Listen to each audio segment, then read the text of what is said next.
One of the topics that I get asked about a lot, here and in real life, involve things like the rake, the wendigo, and other related legends. I can't honestly say that I know a lot about any of them, but based on some light reading I did, I can say that I've heard stories that seem to be loosely related to them. You've heard the old adage that legends like that come from somewhere, and I'm sure that's true. But as you all know, I do try to take things with a grain of salt. You have to, out here. It's sort of like working in a hospital, I'd imagine.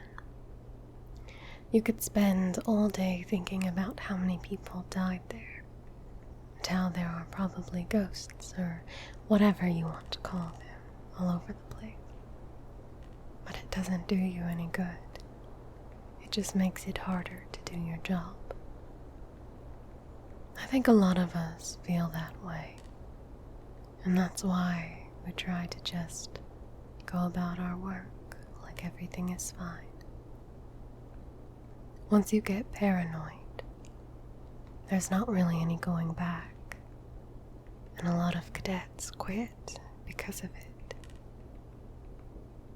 My park especially seems to have a high turnover rate because the cadets graduate and get so freaked out about everything, and they can't seem to let it go.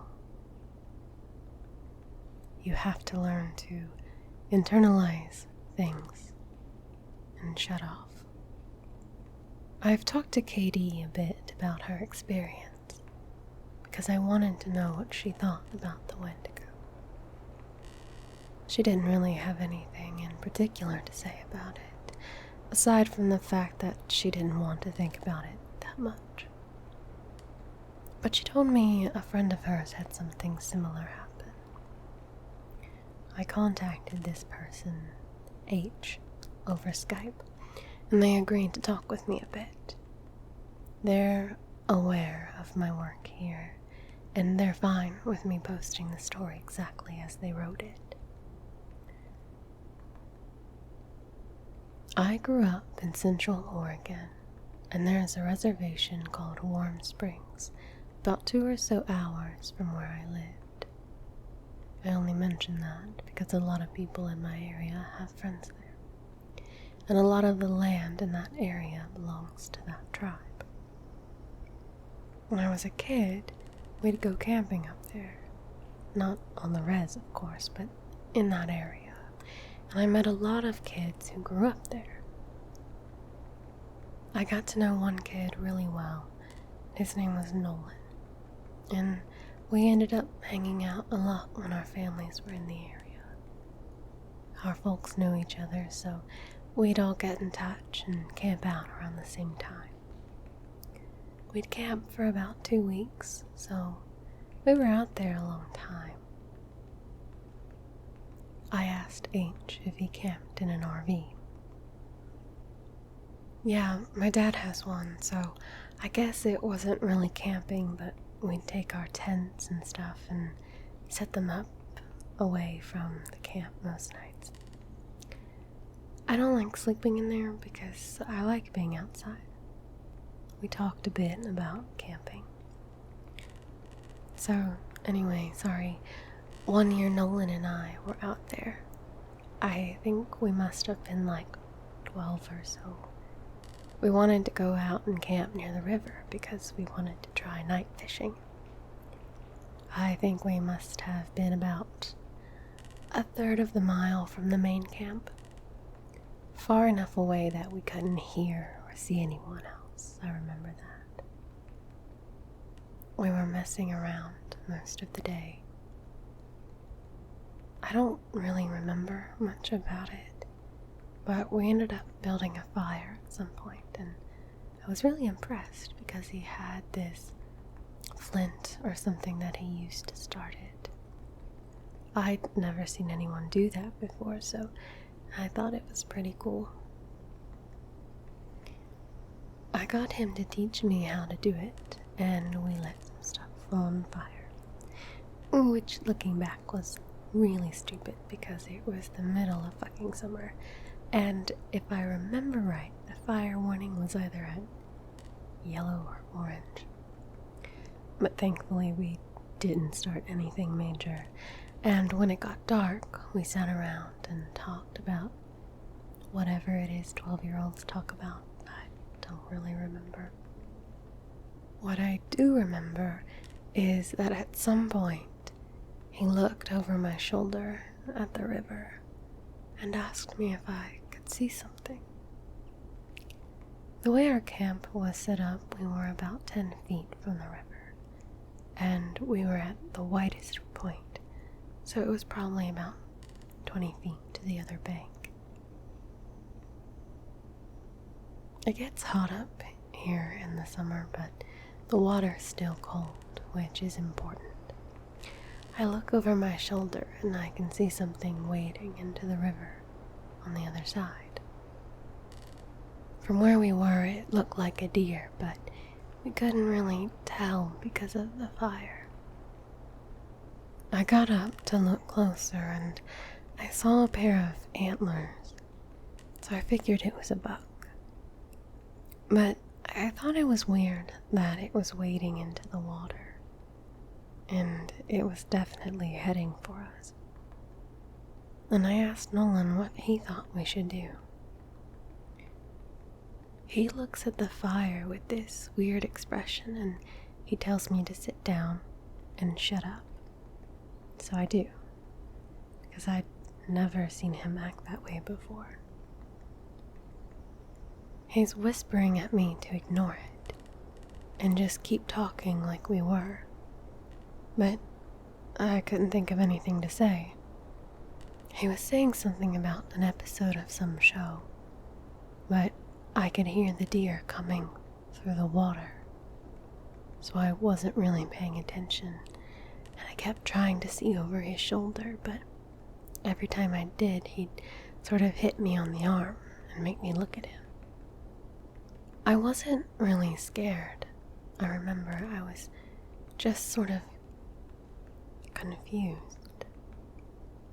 Then I hear the deer come out of the water, and I could kind of make out what it looked like. And I realized it wasn't a deer because whatever it was walking on 2 legs. I started to get up. I was super freaked out, but Nolan just yanked me back down and talked louder about this television show, and I could tell he was just as scared as I was, probably even more. He leaned in and poked the fire with a stick, and he whispered that whatever I do, I can't speak to it. I could see it come closer, and it stood right behind Nolan's back. I was about ready to pee my pants, and I think I'd probably have run if I'd been alone, but I didn't want to leave Nolan, so I kept sitting really still and sneaking glances at it. It wasn't that tall, but the way it carried itself was just wrong. Like its center of balance was screwed up. I can't really describe it, but it was kind of like it kept shifting too far forward. It just stood there behind Nolan for a long time, and eventually Nolan ran out of things to say, and we just kind of sat there for a second. The fire was making noise, but I thought I could hear this thing talking in a really low voice. I couldn't hear what it was saying, and I leaned forward a tiny little bit, and I actually did pee my pants when it leaned forward too. I couldn't see its face, but I saw its eyes. They were cloudy and milky, and If you want to know what they look like, find that scene in The Lord of the Rings where Frodo falls into that lake and all the dead people are floating towards it. That's what its eyes look like. So all I saw were those two white eyes floating above Nolan's head and the really vague shape of antlers coming out of its head. I don't know what my face looked like, but at exactly the same time, Nolan and I fucking booked it out of there. We ran non-stop until we got back to the main camp. My pants were soaked with pee, so I took them off as we were running and threw them in the bushes. We both stopped once we were in front of my dad's RV, and we couldn't see anything chasing us. So we stood there and caught our breath. He said his grandpa had only warned him that if anything ever came up to him when he was out in the desert, he was never, ever supposed to talk to it or listen to anything it had to say. I wanted to know if he'd heard it talking too. And he said that the only thing he'd been able to understand was help you. I think we ended up sleeping in the RV with my parents, and the next night we went back out and didn't see anything. That does remind me, in a lot of ways, of the Wendigo legend. There's a phrase used to describe it that I think fits perfectly, which is that the Wendigo is the spirit of lonely places. I know sometimes when I'm out in the wilds where I know that no one's around for miles and miles, I get this weird kind of craving that I can't really explain. I don't know if it happens to anyone else, but it's this desire to consume. It's not like I crave anything in particular, but more of this weird, distracting hunger that comes from every part of my gut. I also wanted to find out more about the Faceless Man if I was able, and found a few similar things. I asked around my circle of friends, and one of them said that he was out doing repairs at a park in his area. And he saw something kind of like that. We were having dinner in town, 5 of us, including myself.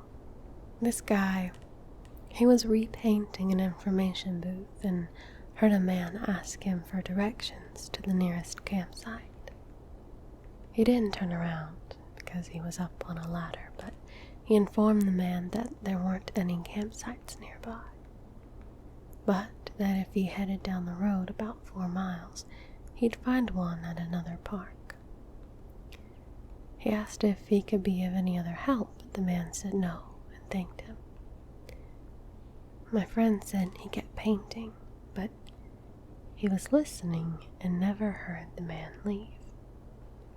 The second he came up and talked to me, the hairs on the back of my neck stood up, but I wasn't sure why.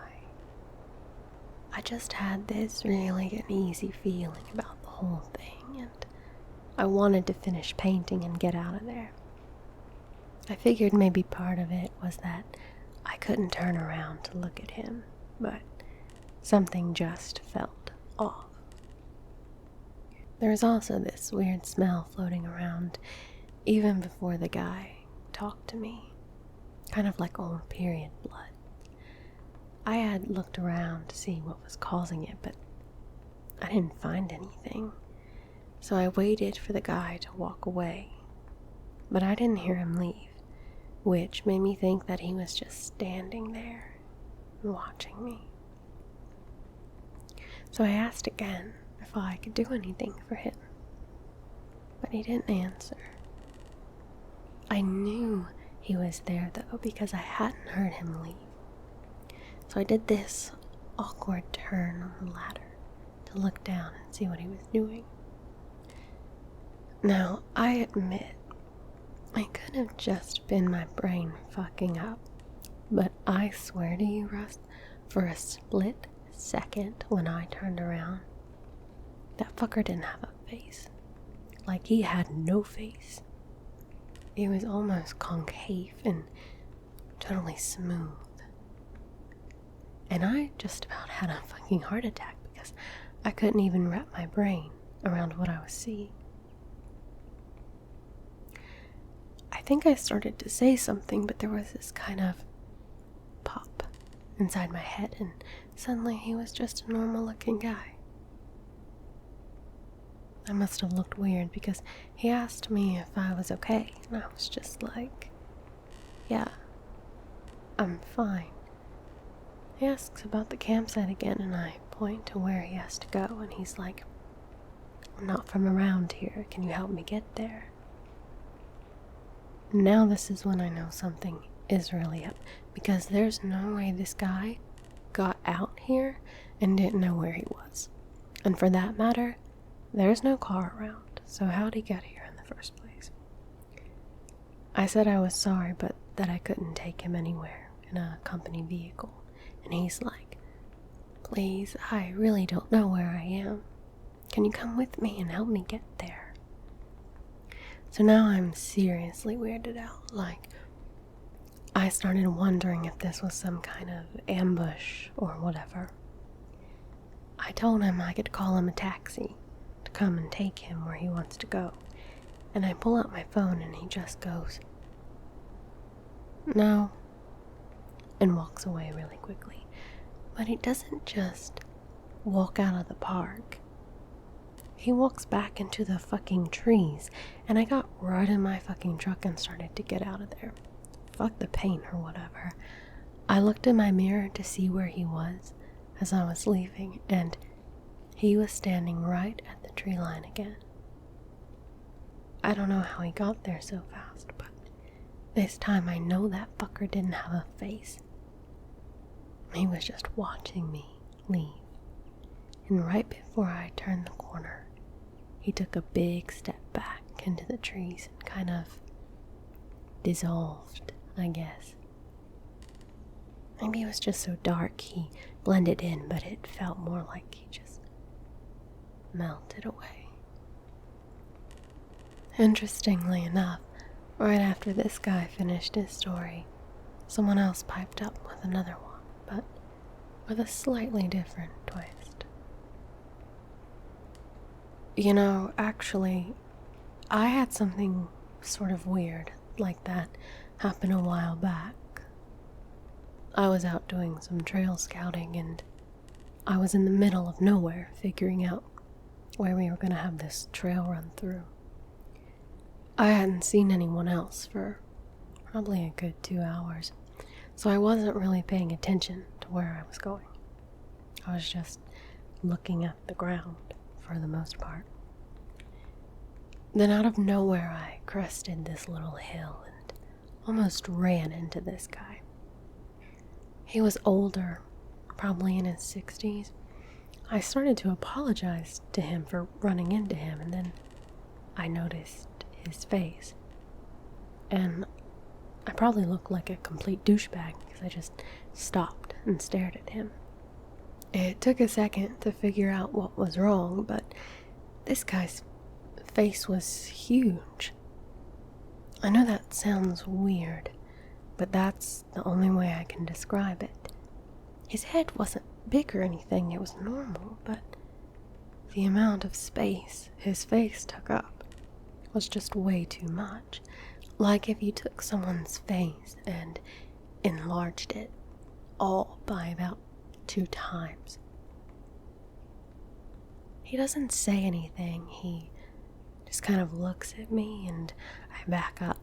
And I was kind of stuttering and saying I was sorry, but I went around him and just fucking got out of there and did what I needed to do.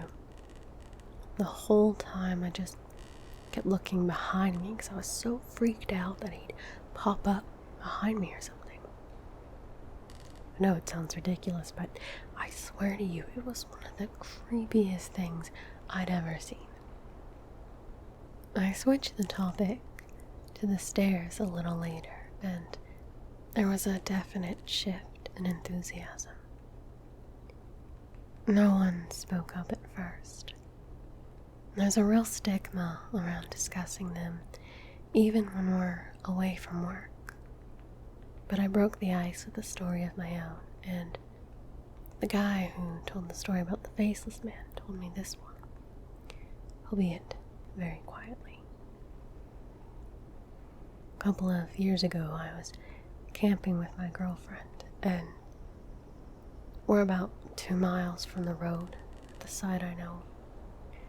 We went to bed that night, but we couldn't sleep because someone interjected a funny comment, and we were dangerously close to going off on another subject, but I got us back on track. Yeah, really funny, you fucker. No, it was because we kept hearing that grinding noise. My brother used to grind his teeth in his sleep, and it kind of reminds me of that. My girlfriend was freaking out, but I just kept telling her to ignore it because I've heard it before and you just have to ignore it. It goes away eventually, you guys all know what I mean. We all did know what he meant. So eventually I got her to go to sleep, but I woke up probably 2 hours later because something was just off. I rolled over and she wasn't there. I kind of freaked out because he thought for a second and then he took a very long drink. Anyway, I ran out of the tent, calling her name, but I didn't have to go far. She was standing at the edge of the camp, looking at something in the trees, and I could see she was really pale. The fire was low, but bright enough to see her. Anyway, so I ran up to see what was going on, and she was dead asleep. But her eyes were open, and she had this real spaced out look, you know? So I put my arm around her to lead her back, but she wouldn't move. She just said really quietly something like, "I have to go now, Eddie. I have to go. It's here." I was like, "You're just sleepwalking, come back to bed," but she wouldn't budge. She just kept standing there and saying that she had to go. And I looked where she was looking, and there was a fucking staircase right there about 15 yards away. Gray one, concrete. And she started to walk towards it, but I yanked her back, and that woke her up. She looked at me like I was fucking out of my mind, and she asked what the fuck was she doing out of the tent. I didn't tell her anything, I just told her she was sleepwalking. The grinding was gone, so she just went back to the tent with me and fell asleep again. I don't know, I don't like thinking about it, you know. We all knew. You guys remember that kid with, I can't remember what it was, some kind of brain fuck up. Not Downs, but something like it. Someone else brought up. Well, I got to read the report he gave when they found him a week after he went missing, and it was fucked up beyond belief. I mean, you have to take it with a grain of salt, because who knows what that kid actually thinks is real, but some of this stuff, I don't think he could have made up. Like what? Well, first of all, he talked about the stairs. He said he'd been watching his dad build a fire, and the stairs came up to him, and he had to go up them, or something bad would happen. The cops couldn't really understand what he was talking about after that because he just kept saying, like the campfire, over and over. And he kept mentioning sounds, but he couldn't say what sounds. Just that it was loud, and he covered his ears so he couldn't hear them. But the thing I remember the most is that they asked him where exactly he had gone. And he said he was just right there. He kept pointing at himself, and they said they thought that it meant he thought he never left. He said he wasn't scared because the stairs were there, and he said they talked to him, but not like people talk. Like I said, it was really convoluted and hard to understand, and I have a feeling the cops didn't take most of it down. They ended up just saying that the kid had some kind of amnesia and that they didn't think foul play was involved. Doesn't really explain why he came back a week later, perfectly fine without a speck of dirt on him and well fed, but hey, what the cops say goes. There are still a lot of questions I want to answer. I'll continue to ask around and find out whatever I can. The next update should be soon. Thanks for being so patient.